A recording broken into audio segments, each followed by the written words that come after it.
SB19 Philip, there's something out there that made him realize to make a rare decision in life. Philip discovered and watched a certain content in social media.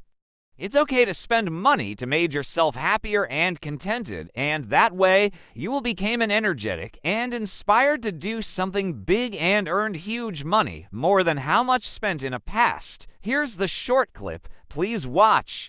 Yung sinabi ni Jack kanina na sabi mo na gastusin yung pera. Nakinig kasi ako ng podcast ng mga millionaire sila. Tapos sabi doon, spend your money. Tapos earn more.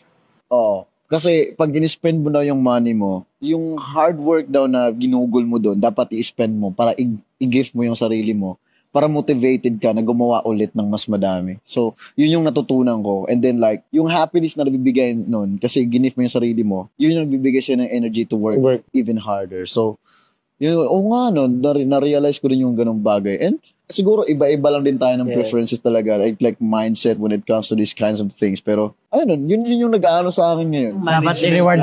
Dapat nga i-reward natin. Kaya nga si Pablo. Bago nga na eh. Si Pablo, ninja lang. Oh, boom. Shit.